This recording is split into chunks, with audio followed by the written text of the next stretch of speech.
Hello friends, स्वागत है आप सभी का इस अमेजिंग वीडियो में। और एक बड़ी स्टेटमेंट निकल के आ रही है इजराइल और पैलेस्टीन कंट्रीज के बीच में।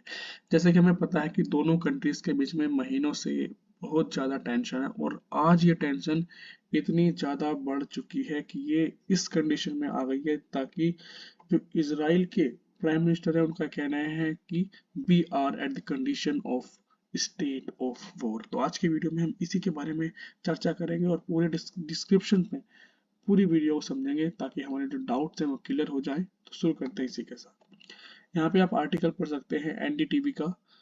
22 Israelis killed, over 500 injured after Hamas fire 5,000।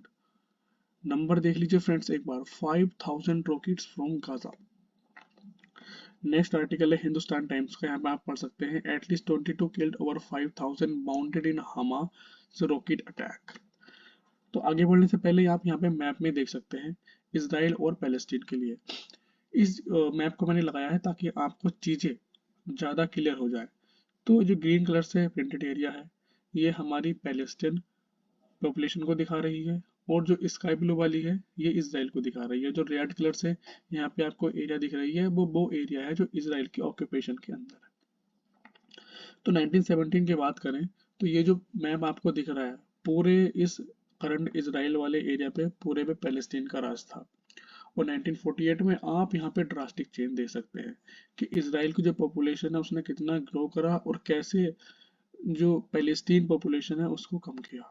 And फिर 1967 में you can similarly notice the change again in 1995, और at 2020 the change is very drastic. यहाँ पे आप देख सकते हैं कि जो ग्रीन कलर का पार्ट है it is Palestine population and the sky blue is Israel. तो यहाँ से यहाँ पे आने के लिए इसराइल ने बहुत सारे काम किए हैं, उनके बारे में बात करेंगे। और वही है बेसिकली रीजन जिसकी वजह से दोनों पैलेस्टीन और इसराइल के बीच में ये मतभेद हो रहे हैं और ऐसी कंडीशन पे आ गए हैं that the state of war. यहाँ पे आप मैप देख सकते हैं चीज़ों को और क्लियर करने के लिए मैं लेके आया हूँ।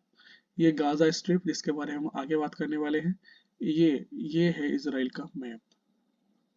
ठीक है, बात करें इस कॉन्फ्लिक्ट की तो इसराइल की जो पॉपुलेशन है उसमें ज्विज और पैलेस्टीन दोनों, ज्विज और पैलेस्टीन के अरब दोनों रहते हैं। दोनों सेम लैंड के लिए लड़ रहे हैं, इसीलिए जो कॉम्प्रोमाइज है वो इतना डिफिकल्ट है कि हो नहीं पा रहा है। क्योंकि आप देख सकते हैं कि पैलेस्टीन की पॉपुलेशन को कम करके इसराइल ने कैसे अपनी पॉपुलेशन को बढ़ाया है। इसलिए जो हामा के मिलिट्री कमांडर मोहम्मद दीफ है उनका कहना है कि ये जो अटैक हुआ है, ये स्ट्राइक जो हुई है, ये रिटेलिएशन में हुई है for Israel's desecration of Al असाक मॉस्क्यू इन जेरूसलम।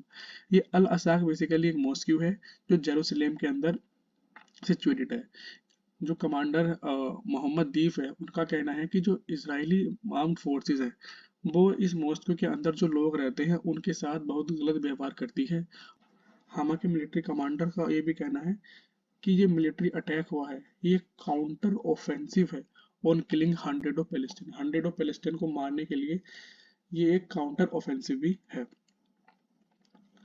जो ruling Hamas militant group in Gaza strip, देखो मैं पहले बात कर चुका हूँ, इसके बारे में बताया था मैंने आपसे कि ये गाजा के बारे में अब हम बात करेंगे। तो अब यहाँ पे हम बात करने वाले हैं कि गाजा क्या है। देखो मैंने मैप में आपको डायरेक्ट बताया था, ये जो पोर्शन है ये गाजा स्ट्रिप को दिखा रहा है, और यहीं से जो हामा के मिलिट्री ग्रुप है उसने इसराइल पे 5,000 एटलीस्ट 5,000 रॉकेट से फायर किया है, जिससे इसराइल के 22 लोगों की जान चली गई है और 500 से ज़्यादा उसमें घायल हो चुके हैं।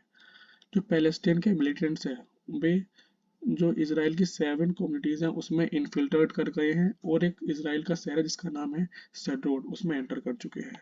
और इसी कंडीशन को देख के, क्योंकि पहला ऐसा कभी नहीं हुआ और चीज़ें बहुत ज़्यादा हाथ से बाहर जा रही थी, तो जो इसराइल के प्राइम मिनिस्टर हैं बेंजामिन नेतन्याहू उनका कहना है कि we are at the condition of war. तो होप वीडियो आपको समझ में आया होगा, डाउट्स आपके क्लियर हुए होंगे। तो इसी के साथ थैंक यू।